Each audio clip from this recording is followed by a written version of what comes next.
اور اس کے بعد پھر اللہ اکبر کہیں گے، وہی جہاں تک ہاتھ اٹھانا ہے اسے اللہ اکبر کہتے ہوئے رکوع میں جائیں گے۔ رکوع میں جائیں گے تو اللہ کے نبی نے رکوع کی بڑی تاکید کی ہے، اور بہت ساری حدیثیں آئی ہیں اور بہت ساری صحیح حدیثیں آئی ہیں، کہا کہ رکوع میں جب جائیں گے اگر آپ کا رکوع صحیح نہیں ہو رہا ہے تو آپ کی نماز نہیں۔ اللہ کے نبی نے بہت سے صحابہ کرام کو دیکھا یہ کہ ان کا رکوع صحیح نہیں ہو رہا تو ان کو کہا کہ تیری نماز مکمل نہیں، اگر اسی طرح نماز پڑھتے ہوئے تم مر گئے تو محمد کے دین پر تیرا انتقال نہیں ہوا، ملت اسلامیہ پر تیرا انتقال نہیں ہوا، تم اپنی نماز میں رکوع کو صحیح کرو۔ تو دیکھیے ہم رکوع کر کے آپ کو دکھا رہے ہیں، تو رکوع جب کریں گے تو رکوع میں انگلیاں کہاں رکھیں گے؟ بہت سے لوگ اس طرح سے پکڑ کر کے رکھتے ہیں، اس طرح سے پکڑ کر کے رکھتے ہیں، یہ گھٹنا سے اوپر، بالکل آپ کی نماز صحیح نہیں ہو رہی ہے۔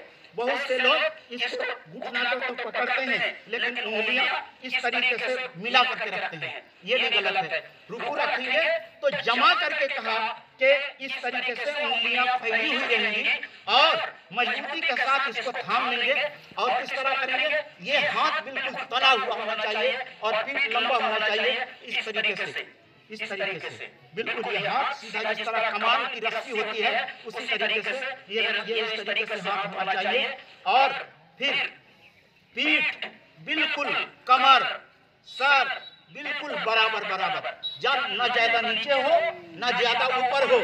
اس طرح اللہ کے نبی نے فرمایا کہ اگر اس کے پیٹھ پر پانی ڈال دیا جائے تو ادھر ادھر نہ بہے، اس طریقے سے ایک دم اس کو مضبوطی کے ساتھ تھام لیا، اور اس طریقے سے سر نیچے بھی نہیں اوپر بھی نہیں، اس طرح سے بھی نہیں، بالکل صحیح اس طریقے سے۔ تو اس طریقے سے آپ کا رکوع مکمل ہوگا۔ اب بہت سے لوگ اس طرح رکوع کرتے ہیں، بالکل آپ کی نماز نہیں ہو رہی ہے۔ نبی نے فرمایا کہ ان کی نماز ہوگی ہی نہیں، رکوع صحیح نہیں ہے تو ان کی نماز نہیں ہو رہی ہے، نماز وہ گویا پڑھ ہی نہیں رہا، بالکل صحیح اس طرح سے ہونا چاہیے۔ اب کہاں دیکھنا چاہیے رکوع کی حالت میں؟ تو سجدہ گاہ کو دیکھنا چاہیے۔ بہت سے لوگ پیر کے نیچے دیکھتے ہیں، جب کہ پیر کے نیچے دیکھیں گے تو آپ کا پیر، آپ کا سر جھک جائے گا، نیچے ہو جائے گا۔ تو ہر ایک میں نبی کی ایک حکمت ہے، نبی کی تعلیم میں۔ آپ نے رکوع کر لیا، اب رکوع سے اٹھیں گے تو سیدھا ہاتھ پھر اللہ اوپر کہتے ہوئے سیدھے کھڑے ہو جائیں گے، اور سیدھا کھڑے ہو کر کے آپ کا ہاتھ اس طریقے سے رہے گا۔ بہت سے لوگ ہاتھ باندھنے کے قائل ہیں لیکن ان کی کوئی دلیل نہیں ہے، ان کے پاس کوئی دلیل نہیں ہے۔ ہاتھ اس طرح سے کھلا رہنا چاہیے اور اطمینان کے ساتھ کھڑے قیام کی حالت میں جو دعا پڑھنی ہے اس وقت وہ دعا پڑھیں گے۔ دعا پڑھ لیا، پھر اللہ اکبر کہتے ہوئے پہلے اپنے دونوں ہاتھ کو زمین پر رکھیں گے، اس کے بعد گھٹنے کو رکھیں گے۔ بہت سے لوگ پہلے گھٹنا رکھتے ہیں اس کے بعد ہاتھ رکھتے ہیں، نبی نے فرمایا یہ غلط طریقہ ہے، پہلے ہاتھ رکھو اس کے بعد دونوں گھٹنا رکھو۔ گھٹنا رکھ دیا، اب سجدہ میں چلے گئے۔ سجدہ میں جائیں گے جب تو آپ کا سجدہ کس طرح ہونا چاہیے؟ اللہ کے نبی نے فرمایا جو رکوع کی حالت میں اپنے پیٹھ کو لمبا کر کے اور سجدہ کی حالت میں اپنی پیٹھ کو لمبا کر کے نہیں رکھتے ہیں ان کی نماز نہیں ہو رہی ہے۔ دونوں ہاتھ کو اس طرح رکھیں گے، اس طرح پھیلا کر کے بھی نہیں رکھیں گے اور اس طرح بھی نہیں رکھیں گے، بلکہ بالکل برابر برابر جسم کے برابر برابر ہاتھ رکھیں گے۔ اور یاد رکھیے سجدہ میں آپ کی انگلیاں ملی ہوئی ہونی چاہیے، آپ کی انگلیاں ملی ہوئی ہونی چاہیے اس طرح سجدے میں۔ اب بہت سے لوگ اس طرح رکھتے ہیں، بالکل غلط ہے، آپ کی نماز نہیں ہو رہی ہے، یہ غلط ہو رہا ہے۔ میں بہت سے نمازیوں کو دیکھا، اس لیے میں یہ باتیں آپ کے سامنے بیان کر رہا ہوں تاکہ سارے لوگ نماز سیکھ لیں۔ اس طریقے سے سجدے میں آپ کی انگلیاں بالکل اس طریقے سے ہوں اور ہاتھ بالکل جمع ہوا ہو زمین میں، اور پھر سجدہ بھی پیشانی بھی جمع ہوا ہو، اور دونوں پیر بھی اس طریقے سے پیر کو رکھیں گے، انگلیاں قبلہ کو منہ کر کے رہیں گی اور پیر کو بھی جمع کر کے رکھنا ہے، اور پھر دونوں ہاتھ کو اس طریقے سے الگ رکھیں گے اس سے بغل سے، گویا اگر کوئی بکری کا بچہ ادھر سے گزرنا چاہے تو گزر جائے، اس طریقے سے رکھیں گے۔ آگے بڑھ کر کے سجدہ کریں گے اور پھر جو سجدے کی دعائیں ہیں وہ دعائیں ہم پڑھیں گے۔ وہ جو بہت ساری دعائیں ہیں ان دعاؤں میں سے جس دعا کو آپ کو یاد ہے وہ دعائیں آپ پڑھیں گے، اور پھر ایک سجدہ ہو گیا، دوسرے سجدہ کے لیے آپ اللہ اکبر کہتے ہوئے بیٹھ جائیں گے، اطمینان کے ساتھ بیٹھیں گے، اور دو سجدے کے درمیان جو پڑھی جانے والی دعا ہے وہ دعا پڑھیں گے، اور پھر دوبارہ اللہ اکبر کہتے ہوئے سجدے میں چلے جائیں گے۔ بہت سے لوگ سجدے میں جاتے ہوئے اور اٹھتے ہوئے بھی اس وقت میں لیکن یہ درست نہیں ہے. علامہ البانی نے البتہ یہ کہا ہے کہ کبھی کبھی اس طرح سے بھی کیا جا سکتا ہے. تو چنانچہ پھر دوسرے سجدے میں دوسرا سجدہ اللہ پر کہتے ہوئے چلے جائیں گے اور دوسرا سجدہ آپ کا ہو جائے گا. آپ نے دوسرا سجدہ کر لیا.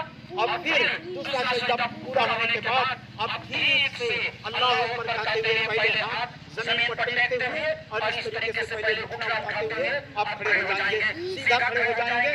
اور آپ پھر وہی بسم اللہ الرحمن الرحیم یا ایک روایت میں آیا کہ سیدھا ڈائریکٹ الحمدللہ رب العالمین نماز شروع کریں گے. نماز شروع کریں گے, سورہ فاتحہ پڑھ لیا, کوئی سورہ پڑھ لیا. اس کے بعد پھر آپ نے اللہ پر کہا کر کے رکوع میں گئے. پھر سمی اللہ لمن حمدہ کہتے ہوئے رکوع سے اٹھ گئے. تو سمی اللہ لمن حمدہ امام کہے گا اور امام ربنا لک الحمد نہیں پڑھے گا اور سارے لوگ ربنا لک الحمد پڑھیں گے. ربنا لک الحمد پڑھنے کے 6 سیگے آئے ہیں. ربنا لک الحمد, ربنا ولک الحمد, اللہم ربنا لک الحمد, اللہم ربنا ولک الحمد. اس طریقے سے یہ الفاظ مختلف طریقے سے مبنی ہیں. تو ان میں سے آپ جس کو یاد ہو وہ آپ نے پڑھ لیا. تو اور اس کے بعد پھر آپ قیام سے آپ پھر سجدے میں دوسری رکعت کے سجدے میں چلے گئے. پہلا سجدہ کیا اور پہلا سجدہ کرتے ہوئے آپ بیٹھیں گے جب درمیان میں تو آپ کا پاؤں کس طریقے سے ہونا چاہیے, اس طریقے سے یہ پاؤں رہنا چاہیے, کھڑا رہنا چاہیے انگلیاں, اور اس کو اس طریقے سے بچھا کر کے آپ اس ران اور پنڈلی پر آپ بیٹھ جائیں گے. اچھا, تو اور اس کے بعد پھر جب دو سجدہ دوسری رکعت کا دوسرا سجدہ بھی ہو جائے گا تو آپ اتحیات میں بیٹھیں گے. اس کو قاعدہ اولا کہتے ہیں, اس کو قاعدہ اولا کہتے ہیں. تو آپ اس میں تصوف پڑھیں گے. بہت سے لوگ کہتے ہیں کہ قاعدہ اولا میں صرف تصوف پڑھا جائے گا, لیکن محققین اور علماء کرام کی رائے یہ ہے کہ پہلی رکعت پہلے قاعدہ میں بھی سورہ اتحیات کے ساتھ ساتھ دعائے درود بھی پڑھیں گے, درود بھی پڑھیں گے. اس لیے کہ درود پڑھنا صرف آخری قاعدہ کے ساتھ خاص نہیں ہے, وہ عام ہے. تو پہلے قاعدہ میں بھی درود پڑھیں گے. درود پڑھ لیا, درود آپ نے دوسرے قاعدہ میں بیٹھ کر کے درود پڑھ لیا. پھر چوتھے کے لیے کھڑے ہوں گے تو چوتھی رکعت کے لیے کھڑے ہوں گے تو رفع یدین کرتے ہوئے کھڑے ہوں گے. چوتھی رکعت آپ نے پڑھ لیا, پھر تیسری رکعت پڑھ لیا, پھر چوتھی کے لیے آپ کھڑے ہوں گے. تو ایک روایت میں ہے کہ جس طرح تیسری رکعت کے لیے کھڑے ہوتے ہوئے آپ نے رفع یدین کیا تھا, چوتھی رکعت کے لیے بھی کھڑے ہوتے ہوئے رفع یدین کر سکتے ہیں. یہ بھی روایت میں موجود ہے, لیکن بہت سارے لوگ نہیں کرتے ہیں. نہیں کریں گے تو کوئی حرج نہیں ہے.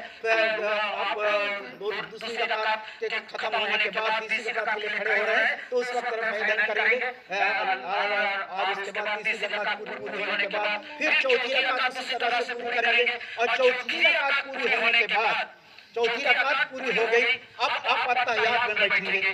اب اتحیات میں بیٹھیں گے, تصوف میں بیٹھیں گے تو کس طرح بیٹھیں گے, تصوف میں بیٹھیں گے تو کس طرح بیٹھیں گے. بہت سے لوگوں کا یہ آخری رکعت میں دوسرے تصوف میں جب بیٹھتے ہیں تو ان کا بیٹھنا میں غلط دیکھتا ہوں, ان کا دیکھنا غلط دیکھتا ہوں. کس طریقے سے بیٹھیں گے, چوتھی رکعت ختم ہونے کے بعد تصوف میں تو کہتے ہیں کہ اس وقت تورک کرنا پڑے گا.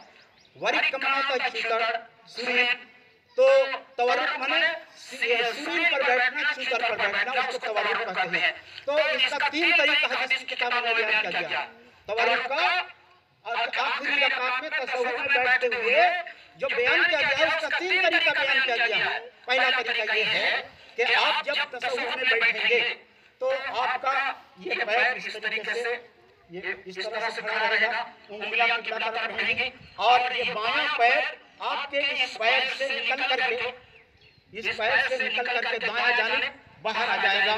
اور پھر آپ مقعد پر, سورین پر یعنی چھوتر پر بیٹھ جائیں گے. اور بیٹھنے کے بعد آپ کا ہاتھ, دائنا ہاتھ کس طرح سے ہوگا, بالکل اس طریقے سے, اس طریقے سے دائنا ہاتھ.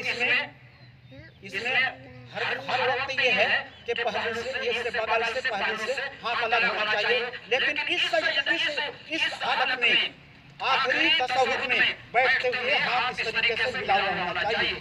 اور پھر یہ بایاں ہاتھ کس طرح سے رکھیں گے, بایاں ہاتھ بایاں پیر پر رکھیں گے اور سارے بدن کا بوجھ بایاں ہاتھ پر رکھیں گے. اس طریقے سے مضبوطی کے ساتھ اس کو تھام لیں گے اور سارا بوجھ اس پر رکھیں گے. کوئی اس طرح سے